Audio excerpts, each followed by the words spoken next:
स्वागत है एक बार फिर आपका। रूस यूक्रेन वॉर क्या महायुद्ध में बदलने वाला है? इस वक्त का सबसे बड़ा सवाल एक्सपर्ट से होगा। इसको लेकर भी सवाल आपके साथ मैं हूं सुरभि शर्मा, मेरे साथ है मेरे सहयोगी रवि मिश्रा। और ऐसा हम इसलिए कह रहे हैं क्योंकि जर्मनी के 1000 पन्नों के सीक्रेट दस्तावेज से अब खुलासा हुआ है कि 8 लाख सैनिकों को तैयार रखा गया है। साथ ही कई और जंगी तैयारियों की भी हो रही है बात। उधर यूक्रेन अगले साल अपनी क्रूज मिसाइल का उत्पादन बढ़ाने जा रहा है। नॉर्डिक देशों में वॉर बुकलेट बांटी जा रही है जिसमें किसी भी संभावित हमले को लेकर कैसी तैयारी करनी है इसकी जानकारी दी गई है। उधर पोलैंड हंगरी भी अपने बॉर्डर पर सैन्य तैयारियां तेज कर रहे हैं, लेकिन इन सबके बीच यूक्रेन के पूर्व कमांडर इन चीफ ने चौंकाने वाला दावा किया है। यूक्रेनी कमांडर ने कहा है कि 2024 में महायुद्ध शुरू हो गया है। और उनके बयान के मायने क्या हैं, कहां किस देश की क्या तैयारी है, यह भी आपको हम विस्तार से बताएंगे। हमारे साथ स्टूडियो में कई खास मेहमान भी मौजूद रहेंगे। यूक्रेन के ताजा हालात बताने के लिए कीव से भी गेस्ट हमारे साथ जुड़ेंगे। सभी एक्सपर्ट से बात करेंगे, लेकिन सबसे पहले हम आपको बता देते हैं कि आखिर महायुद्ध की घंटी कैसे बज गई है और ये बातें, ये दावा क्यों किया जा रहा है। तो देखिए, अब आपको बताते हैं कि आखिर हम क्यों कह रहे हैं कि क्या महायुद्ध की घंटी बज चुकी है, क्या यह सिग्नल मिल चुका है। जी हां, जर्मनी में 8 लाख जवान तैयार हैं, यह बड़ी जानकारी सामने आई है। रूसी हमलों का जवाब देने की यह बड़ी तैयारी है जर्मनी की। हालांकि नॉर्डिक देशों में वॉर बुकलेट जिस तरीके से जारी की गई है, यह समझना जरूरी है। लंबे युद्ध की तैयारियों के बारे में इसमें जानकारी शामिल है। हंगरी ने तैनात किया है air defence system. Ukraine border के पास एयर डिफेंस सिस्टम को तैनात किया गया और पोलैंड की बेलारूस बॉर्डर पर सैन्य तैनाती है। Infantry vehicle, tank, missile launchers को तैनात किया गया है। अब यूक्रेन 2025 में मिसाइलों का जिस तरीके से प्रोडक्शन बढ़ाएगा, 3000 क्रूज मिसाइलों के उत्पादन को लेकर खबर बढ़ी है। और यूक्रेन ने जिस तरीके से दागी है अमेरिकी मिसाइल AJACMS, कुर्स में ब्रिटिश मिसाइल स्टॉर्म शैडो से हमला हुआ है। तो अब क्या बज चुकी है महायुद्ध की घंटी? ये इंपॉर्टेंट इंफॉर्मेशन आपके सामने थी, जहां समझिए कि किस तरीके से युद्ध के बीच ये बिगड़ते हालात एक बड़ा संकेत दे रहे हैं। रवि बिल्कुल, और देखिए एक और अपडेट, यूक्रेन के पूर्व आर्मी चीफ का बड़ा दावा सामने आया है। 2024 में थर्ड वर्ल्ड वॉर शुरू हो चुका है। 2024 में तीसरा विश्व युद्ध शुरू हो चुका है। नॉर्थ कोरिया के जवान यूक्रेन में लड़ रहे हैं। चीन, ईरान भी पुतिन के साथ खड़े हैं। और इन बयानों को अगर देखा जाए तो वो ये कह रहे हैं कि जो युद्ध रूस और यूक्रेन के बीच चल रहा था उसका विस्तार पूरी दुनिया में होता जा रहा है। अब ये यूक्रेन के पूर्व कमांडर इन चीफ का बड़ा बयान है। हालांकि इस बयान के तहत डिकोड करने की कोशिश करेंगे एक्सपर्ट से। सवाल से पहले इंफॉर्मेशन वॉल का रुख, क्योंकि यहां पूर्व कमांडर इन चीफ यूक्रेन के वॉलरी ज़ालजुनी का ये बयान कि 2024 में थर्ड वर्ल्ड वॉर शुरू हो चुकी है। और इसमें इंपॉर्टेंट ये है कि अब सिर्फ यूक्रेन रूस से नहीं लड़ रहा, ये बात वो कह रहे हैं। रवि बिल्कुल, रूस के सहयोगी डायरेक्ट युद्ध में शामिल है, सीधे युद्ध में शामिल है। वालेरी का यह बयान, नॉर्थ कोरिया के जवान यूक्रेन में लड़ रहे हैं, इसका मतलब है कि रूस के सहयोगियों के साथ भी यूक्रेन की लड़ाई जारी है। और रूस के एक पार्टनर होते हुए ईरान को लेकर जिस तरीके से पहले एक्सपर्ट बड़ी बात कह रहे थे, अब ईरान के हथियारों का भी युद्ध में इस्तेमाल हुआ है। चीन से रूस की सेना को भी भारी मदद मिली है। ये बड़ी बातें अब एक बार फिर से दावे के तहत कही जा रही हैं। लेकिन अब जिस तरीके के हालात बने हुए हैं उसी पर चर्चा के लिहाज से आपको बता दूं, इस वक्त एक्सपर्ट्स का बड़ा पैनल स्टूडियो में हमारे साथ इस वक्त भी मौजूद है, जहां लगातार हम चर्चा कर रहे हैं कि आखिर आज के इस हालात में किया जा रहा है ये बयान क्या बड़े संकेत दे रहा है। और क्योंकि इस वक्त स्टूडियो में lieutenant general VK Chaturvedi sir defence expert के तौर पर हमारे साथ है, विनय शुक्ला सर जिनका मॉस्को में एक लंबा अनुभव रहा है, मॉस्को में वरिष्ठ पत्रकार के तौर पर एक बड़ी भूमिका ये निभाते आए हैं, वहीं air commodore Atul Bhardwaj sir defence expert के तौर पर भी स्टूडियो में हमारे साथ बने हुए हैं। लेकिन इस वक्त आपको बता दूं, कीव से कारोबारी कुलदीप कुमार हमें ज्वाइन कर चुके हैं। कुलदीप जी, स्वागत है आपका TV9 पर। एक सवाल आपसे उस लिहाज से करना चाहूंगी क्योंकि आज के ये बयान एक बड़ा संकेत दे रहे हैं कि कैसे कीव पर अब लगातार हमलों को अंजाम दिया जा रहा है। और पुतिन का इग्नाइट एग्रेसिव होते हुए ICBM के इस्तेमाल और अपनी एक रेडीनेस न्यूक्लियर वेपन्स को देखते हुए दिखाना, किस तौर पर इसे कीव में परसीव किया जा रहा है और वहां के हालात क्या हैं?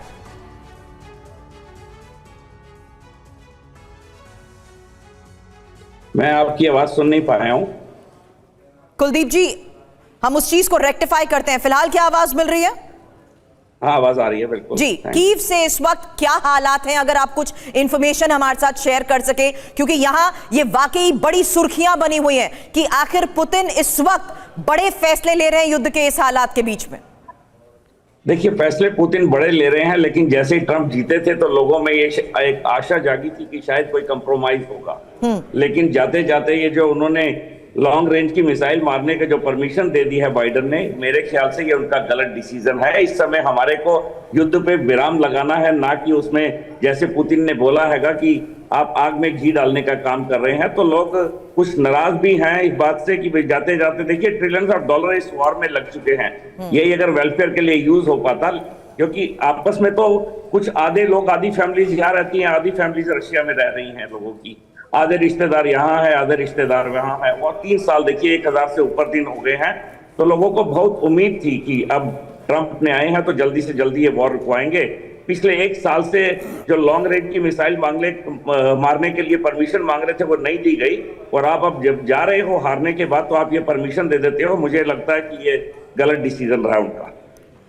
बिल्कुल कुलदीप जी, और कई सारे सवाल हैं जिसका हम चाहेंगे कि आपसे हम जवाब लेने की कोशिश करें, लौट रहे आपके पास। लेकिन सवाल यही है कि जो दावा किया जा रहा है पूर्व कमांडर इन चीफ के द्वारा यूक्रेन की, कि क्या तीसरा विश्व युद्ध शुरू हो चुका है, और ये दावा और इसका आधार क्या है, जरा इसको भी हम समझने की कोशिश करते हैं कि आखिर ये बातें क्यों कही जा रही है और क्यों ये कहा जा रहा है कि 2024 वो साल है जब तीसरा विश्व युद्ध शुरू हो चुका है। तो देखिए कौन कौन किसके साथ है और किस तरह से वो वॉर में इन्वॉल्व है, ये हम आपको बता रहे हैं। पुतिन के साथ कौन मौजूद है, जेलेंस्की के साथ कौन मौजूद है। तो देखिए, पुतिन की बात करें तो नॉर्थ कोरिया को लेकर यह दावा किया गया है कि पुतिन के साथ नॉर्थ कोरिया है, उसकी सेना रूस की जमीन पर है, रूस की मदद के लिए अपने सैनिक नॉर्थ कोरिया ने भेजे हैं। ईरान रूस की मदद के लिए शायद ड्रोन देता रहा है। चीन की बात करें तो घातक हथियारों के उत्पादन में वो मदद कर रहा है। अब देखिए इस तरह से इसका विस्तार, जो दावा किया जा रहा है कि इसका विस्तार काफी दूर तक जा चुका है, नॉर्थ कोरिया और चाइना तक पहुंच गया है, वो भी इन्वॉल्व हैं। हम अपने मेहमानों के पास जाएंगे। चतुर्वेदी सर, अब जो ये दावा है, इस बात को तो बहुत पहले से कहा जा रहा था। रूस ने, मुझे याद है, शुरुआत में यह बात कही थी कि भाई नाटो के सैनिक, अमेरिकन सोल्जर्स और जो मर्सिनरीज हैं वो भी यूक्रेन की सेना की वर्दी में लड़ रहे हैं। अब वही रिवर्स दावा हम ये देख रहे हैं कि दुनिया के कई देश रूस के साथ इस वॉर में इन्वॉल्व हो गए हैं। क्या 24 में ये वर्ल्ड वॉर का फर्स्ट स्टेज माना जाए? रवि, जो एक एनालिसिस आपने की है वो बहुत सुंदर है। अगर उस पॉइंट ऑफ व्यू से देखा जाए तो of course it is Russia और यूक्रेन की लड़ाई नहीं है, ये मच बियॉन्ड है। रशिया की तरफ से भी 3-4 देश हैं और नेटो तो पूरा यूक्रेन के साथ खड़ा हुआ है। लेकिन अगर आप देखें तो कॉम्बैट रोल में अगर जो real hand to hand fight है, जैसे कि सेकेंड वर्ल्ड वॉर में जो लोगों की आर्मीज़ वगैरह लड़ रही थी, वो नहीं है इस वक्त। ऑफ कोर्स नॉर्थ कोरिया के सोल्जर्स वहाँ पे ज़रूर हैं रशिया में, और नॉन कॉम्बैट। एक छोटी सी चीज है, उसको आप ऐड करते हुए अपनी बात करिएगा। क्या जो सेकेंड वर्ल्ड वॉर है उसमें सारे देश एक साथ तो नहीं इन्वॉल्व हुए थे? अमेरिका जैसे देश तो बहुत बाद में सीधे सीधे कॉम्बैट में घुसे थे। तो क्या ये जो दावा किया जा रहा है उसमें ये इनिशियल फेज है क्या, जिसमें सारे देश खुलकर नहीं, लेकिन शायद लेटर ऑन आ जाए? बट रवि, अभी करीब 3.25 साल हो गए हैं और अभी तक अगर डायरेक्ट कॉम्बैट रोल में नहीं आए हैं तो मैं नहीं समझता, सब लोग आजकल समझते हैं कोई दूसरे की लड़ाई नहीं लड़ना चाहता। और नॉन कॉम्बैट रोल जैसे कि हेल्थ है, बाकी खाना पीना है, लॉजिस्टिक्स हैं, इन सब चीज़ों के एम्यूनिशन है, ये सब चीज़ें देने में कोई वाकई में हुआ भी है।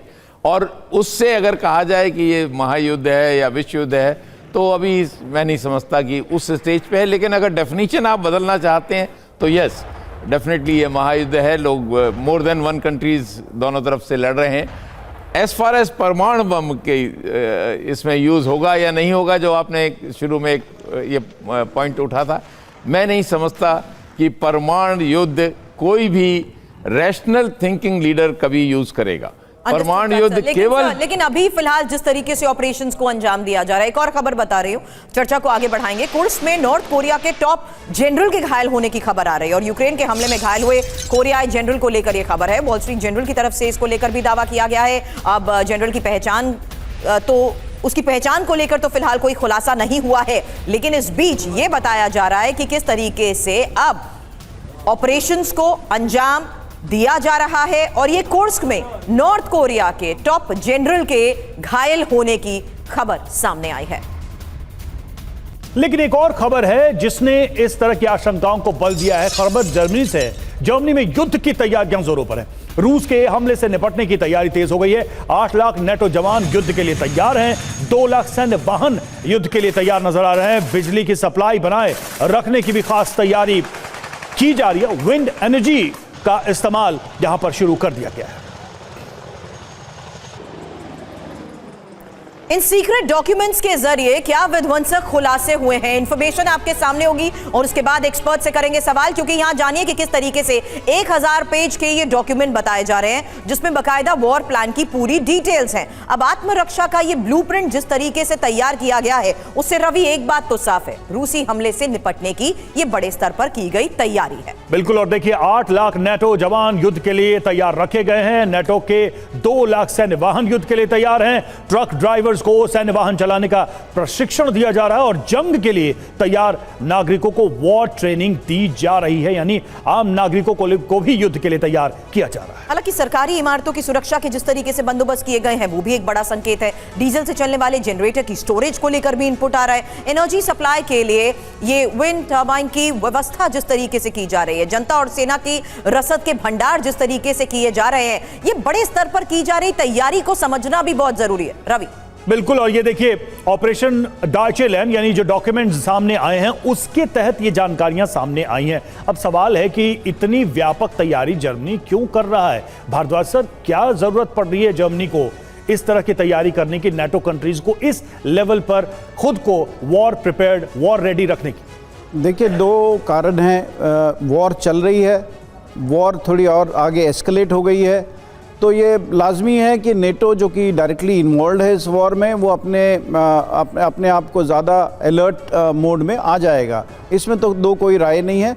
और आर्मीज़ का ये रोल है जब वो अपने आप को एक हायर स्टेट ऑफ प्रिपेयर्डनेस पे लेके आ जाते हैं जब वॉर एस्केलेट हो जाती है ना। मेरा ये कहने का ये है, इसमें कहना चाहता हूँ इस विषय में कि जब पूरी वॉर जो चल रही है इसमें अमेरिका का कुछ समझ नहीं आ रहा है। और अगर ये वॉर आप जैसे कहते हैं अगर ये न्यूक्लियर वॉर में तब्दील होती है तो उसका सबसे ज़्यादा इम्पैक्ट अगर आप देखेंगे तो वो अमेरिका में होगा।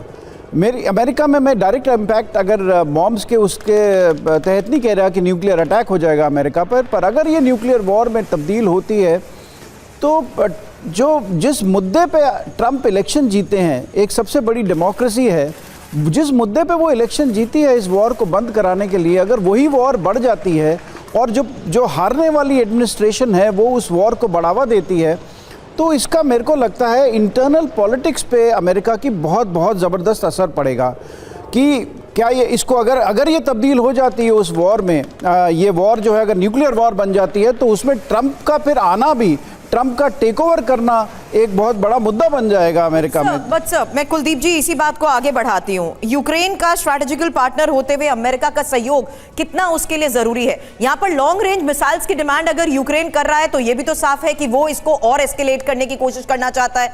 दूसरा कुलदीप जी, ये सवाल इसलिए भी क्योंकि जिस फंड्स की जरूरत अभी वो हथियार के तौर पर कर रहा है, उन्हीं फंड्स की जरूरत उसे अमेरिका से यूक्रेन को रीएस्टैब्लिश करने के लिए भी तो होगी। बिल्कुल बिल्कुल, आप ठीक कह रहे हैं। देखिए, हमारी लड़ाई हमारी यूक्रेन की जरूरत नहीं, यूक्रेन की मजबूरी है, क्योंकि हमारे को अपने को सेव करने के लिए अपने को ये अटैक करने पड़ रहे हैं। लेकिन 1 साल से पुराने 1 साल से ये मिसाइल, लॉन्ग रेंज मिसाइल मांगी जा रही थी कि इनकी परमिशन देर अटैक कर सके हम लोग, ये नहीं दी गई। अभी जाने के वक्त दी गई है। मुझे लगता है फर्स्ट क्वार्टर में, वो कहते हैं जब दिया बुझने लगता है तो ज्यादा फड़फड़ाता है, फर्स्ट क्वार्टर में इसका कुछ ना कोई सोल्यूशन निकलेगा।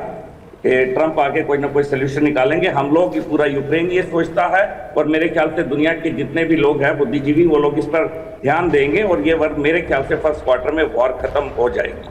जो यहाँ के लोग, यहाँ के जो मिनिस्टर्स हैं, जो बात चलती है, मुझे लगता है कि फर्स्ट क्वार्टर में वॉर खत्म होने के चांसेस हैं। इसको प्रिकॉशन, यूरोप प्रिकॉशन ले रहा है। यूरोप कभी लड़ने की कोशिश नहीं करेगा पूरे तरीके से। अच्छा कुलदीप जी, यूरोप हमेशा उन्होंने पीठ दिखाई है उन लोगों ने। कुलदीप जी, एक छोटी सी बात है, छोटा सा सवाल है, कीव में इस वक्त कितने सेफ या सुरक्षित हैं आम लोग, आम नागरिक, आप लोग?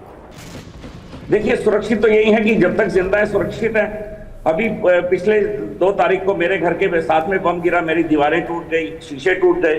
तो ये अभी जब तक हम लोग जीवित हैं तब तक ही सुरक्षित हैं, क्योंकि अटैक रोज हो रहे हैं। अब जब जो उस रेंज में आ जाएगा वो सुरक्षित नहीं है, जो उस रेंज से बाहर है वो सुरक्षित है। अदरवाइज हम लोग सुरक्षित नहीं हैं।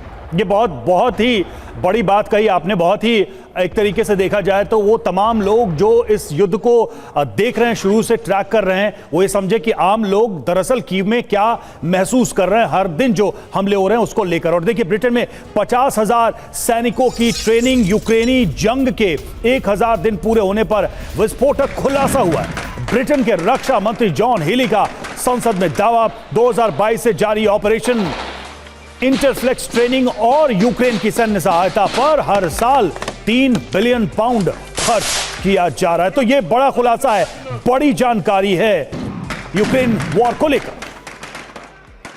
अगर यह तैयारी है यूक्रेन की और लॉन्ग रेंज मिसाइलों का यह मास प्रोडक्शन करने की तैयारी है 2025 में, तो 2025 तो बड़े संकेत दे रहा है, बड़ी जंग के, महायुद्ध के, विश्व युद्ध के। यूक्रेन पिछले 3.25 साल में काफ़ी कुछ भुगत चुका है, काफ़ी उसका एम्यूनिशन ख़त्म हो चुका है, वेपन सिस्टम ख़त्म हो चुके हैं, नष्ट हो गए हैं। तो उसको दोबारा से इस सब चीज़ों को रिकूप करने के लिए ज़रूर कुछ फैसिलिटीज़ चाहिए और उसके लिए ये सब चीज़ें वो करेगा।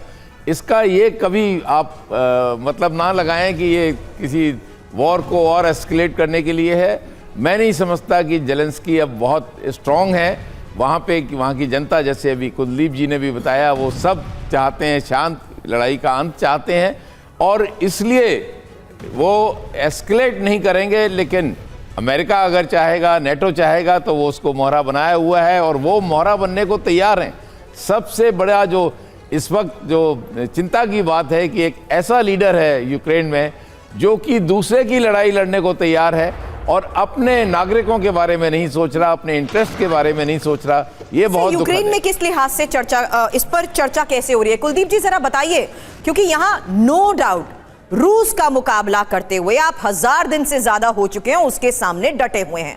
आज के इस हालात में कहीं ना कहीं क्या ज़ेलेंस्की के इन फैसलों की भी आलोचना की जा रही है कि उन्होंने खुद यूक्रेनियंस के बारे में नहीं सोचा, आम जनता के बारे में नहीं सोचा?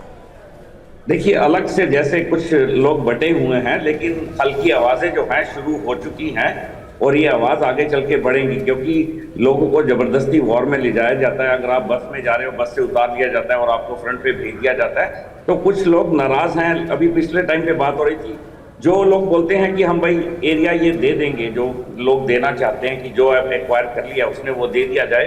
तो जो लोग लड़ाई में शहीद हो चुके हैं उनके पेरेंट्स बोलते हैं कि काहे के लिए भाई फिर ये लड़ाई, अगर आपने सब कुछ देना ही था तो पहले ही कंप्रोमाइज क्यों नहीं किया गया।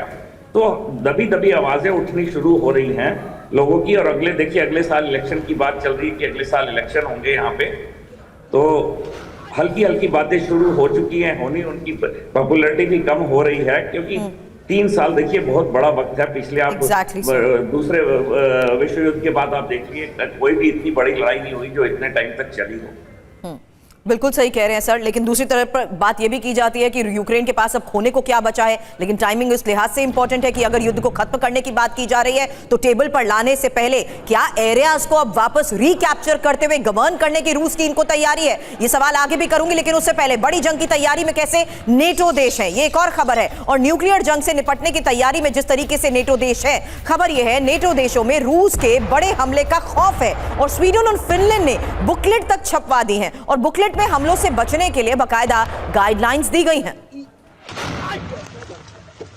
तो नॉर्डिक देशों में वॉर बुकलेट, जी हां, स्वीडन, नॉर्वे, फिनलैंड, डेनमार्क में ये बुकलेट बांटी जा रही है। इनके जरिए मैसेजेस जो है डिसेमिनेट किए जा रहे हैं, लोगों तक पहुंचाए जा रहे हैं। ऊपरी हिस्से पर लिखा लोगों के लिए खास जानकारी, हालांकि निचले हिस्से में लिखा गया है अगर संकट या युद्ध आता है तो अब यह देखना होगा। बुकलेट में लंबे युद्ध की तैयारियों का ब्यौरा तक इसमें दे दिया गया है। रवि, बुकलेट में आम लोगों के लिए खास दिशा निर्देश दिए गए हैं। युद्ध की परिस्थितियों में उन्हें क्या करना है। यूक्रेन के बाद फिनलैंड, स्वीडन पर हमले का भी डर बना हुआ है। हालांकि बीते साल दोनों देश नेटो में शामिल हुए थे और अब पुतिन इन दोनों देशों को रूस के लिए भी खतरा मानते हैं। ये एक सबसे बड़ी बात, और उसी लिहाज से भारद्वाज सर आपसे सवाल कर रही हूं, क्योंकि इसे भारद्वाज सर कैसे देखा जाए। ये फैक्ट है कि कहीं ना कहीं बहुत हद तक यूक्रेन ने ग्राउंड ऑपरेशंस ऐसे चलाए कि उन्होंने बहुत से एरियाज को वापस अपने कब्जे में ले लिया था, रूस को खदेड़ दिया था। क्या रूस इस लिहाज से अब अटैक्स कर रहा है कि उन एरियाज को गवर्न करने से पहले वो उन्हें रिकैप्चर कर सके? और ये बात मैं इसलिए भी कह रही हूं क्योंकि इसको देखना होगा कि अगर आपको यूक्रेन को टेबल पर डायलॉग के लिए लाना है तो उस पीस प्लान में चर्चा एरिया वाइज कैसे की जाती है?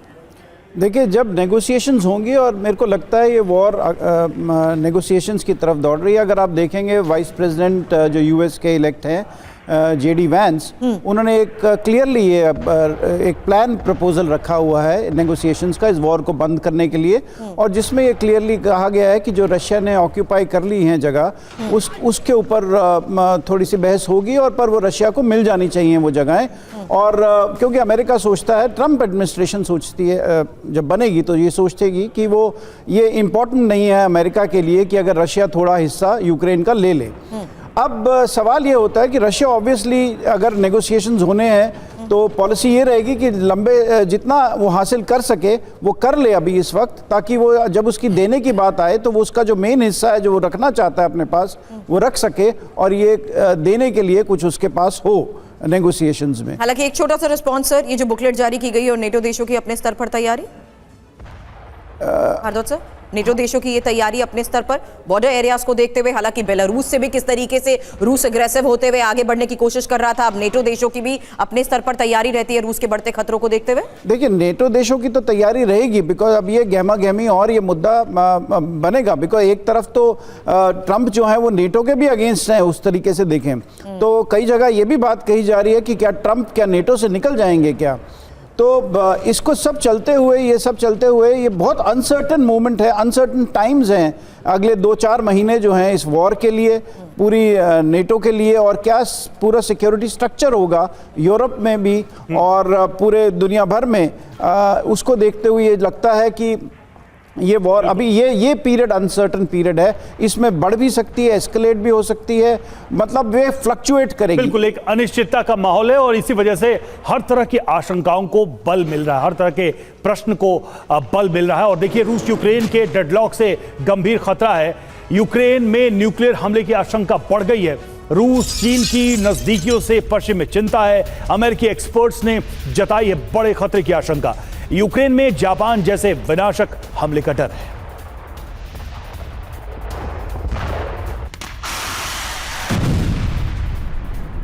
पुतिन गिराएंगे एटम बॉम्ब, क्या जापान बन जाएगा यूक्रेन? ये बड़े सवाल हैं, क्योंकि पुतिन की एटमी धमकी को लेकर जिस तरीके से लगातार हम स्टूडियो में चर्चा कर रहे हैं, पुतिन की इसी एटमी धमकी के बाद यूक्रेन के भविष्य पर सवाल खड़े हो गए हैं, और पश्चिम को हथियार सप्लाई रोकने की चेतावनी के तहत भी इस खबर को समझना जरूरी है। रवि, यूक्रेन का जंगी अभियान पश्चिम सप्लाई पर ही निर्भर है, और पुतिन अपनी शर्तों से समझौते को तैयार नहीं है। हालांकि रूस से जंग में यूक्रेन को लॉन्ग रेंज मिसाइलों की जो जरूरत को लेकर खबर आ रही है, अमेरिका ब्रिटेन ने यूक्रेन को मदद का इस वक्त भी भरोसा दिया है। अमेरिका ब्रिटेन की तरफ से भरोसा मिला है, और देखिए, स्टॉर्म शैडो मिसाइल से हमले के बाद पुतिन गुस्से में हैं। रूस पर संकट तो एटमी पलटवार की आशंका उन्होंने जताई है, और यूक्रेन में जापान जैसी तबाही का खतरा भी बना हुआ है। अब डोनाल्ड ट्रंप के फैसले पर पूरी दुनिया की नजरें हैं कि डोनाल्ड ट्रंप क्या निर्णय लेते हैं, क्या फैसला लेते हैं। चतुर्वेदी सर, बात यहां पर यह है कि अमेरिका, डोनाल्ड ट्रंप चाहे जो भी फैसला ले इस युद्ध को रुकवाने या इसको एस्केलेट करने के लिए, क्या अमेरिका की साख जो है वो कमजोर हो रही है? यूक्रेन कुछ भी कर रहा है, किसी भी सिचुएशन में इस वॉर को सेटल करने के आगे बढ़ता है तो वो गवा ही रहा है।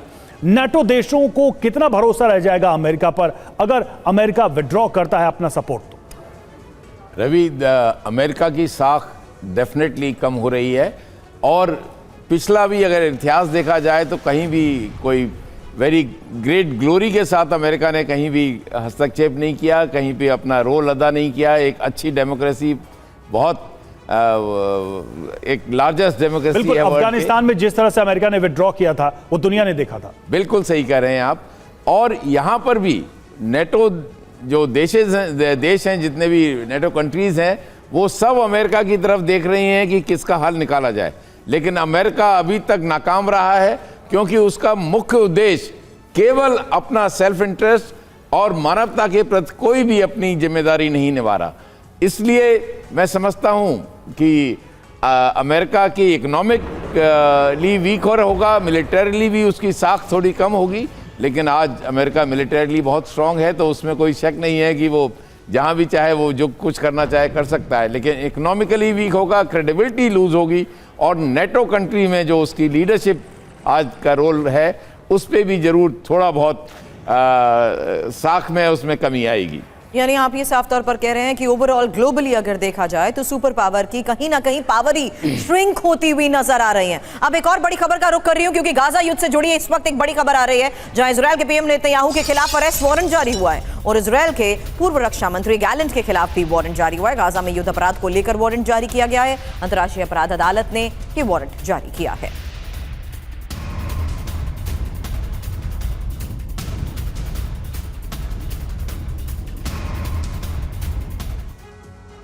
तो आईसीसी यानी अंतर्राष्ट्रीय अपराध न्यायालय ने गाजा युद्ध को लेकर नेतन्याहू और गैलेंट के खिलाफ वारंट जारी करते हुए क्या कहा है, बिग वॉल के माध्यम से वो हम आपको बताने जा रहे हैं। आईसीसी ने क्या कहा, गाजा युद्ध मानवता के खिलाफ है। खास बात यह कि 3 जजों ने सर्वसम्मति से यह निर्णय सुनाया। हालांकि इसमें पहली बार किसी लोकतांत्रिक देश के नेताओं के खिलाफ गिरफ्तारी वारंट जारी हुआ है, यह सबसे महत्वपूर्ण बात है। और आईसीसी ने जिस तरीके से गाजा युद्ध मानवता के खिलाफ कहा है उसी को देखते हुए अब 120 से ज्यादा देशों में नेतन्याहू की गिरफ्तारी भी संभव बताई जा रही है।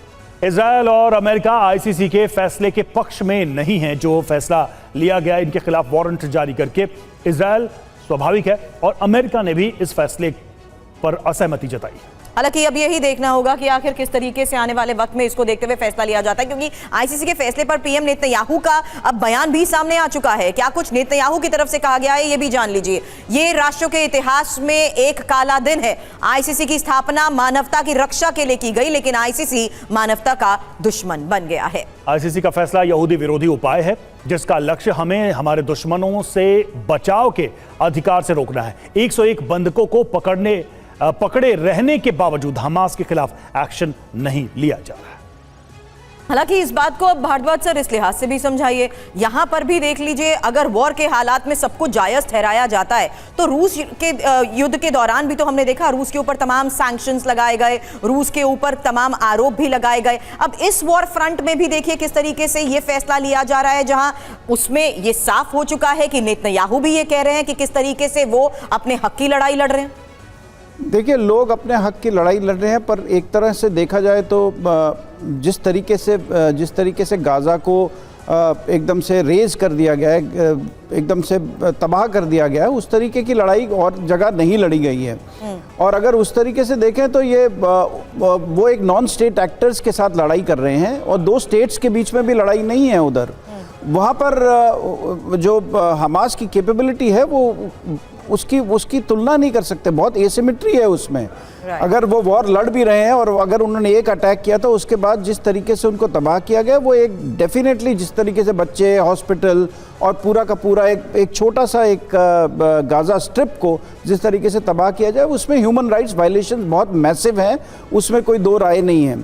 और जहाँ तक अगर आप यूरोप को देखें, जो आईसीसी को देखें, इंटरनेशनल क्रिमिनल कोर्ट जो बना था 2002 में बना था, उसके तहत पुतिन को भी उसने इंडाइट किया था। उसने ये भी कहा था कि पुतिन भी एक वॉर क्रिमिनल है और इस तरीके से उन्होंने नेतन्याहू को भी किया है और नेतन्याहू को रिस्ट्रिक्शंस लगेंगी इसके ऊपर चलते हुए, और ये असर्शन है। बट अगर आप उस अलग से तरीके से देखेंगे कि एक तरफ आप इन इंस्टीट्यूशंस को रिस्पेक्ट करेगा वेस्ट और दूसरी तरफ वेस्ट इन इंस्टीट्यूशंस को डिराइड करता है। वो कहता है कि इंस्टीट्यूशन का कोई मायने नहीं है, जब उनके अपने लोगों के ऊपर आती है तो वो उसका मायने नहीं है, जब किसी और पे आती है तो उसको वो और बढ़ावा देते हैं। तो ये जो एक कॉन्ट्रडिक्टरी इनका स्टांस रहता है वेस्ट का, उसके चलते हुए बहुत मुश्किल हो जाता है ये एनालाइज करना कि क्या सही और क्या गलत है। ठीक है, और देखिए नेतन्याहू के खिलाफ 8 देशों में वारंट है। कनाडा, फ्रांस, स्पेन में भी वारंट जारी किया गया। इंटरनेशनल क्रिमिनल कोर्ट के फैसले के बाद कहा नेतन्याहू ने दौरा किया तो वारंट के मुताबिक गिरफ्तार किए जाएंगे। युद्ध अपराधों के खिलाफ एक्शन का समर्थन। व्हाइट हाउस ने कहा नेतन्याहू पर हमारी अलग राय है।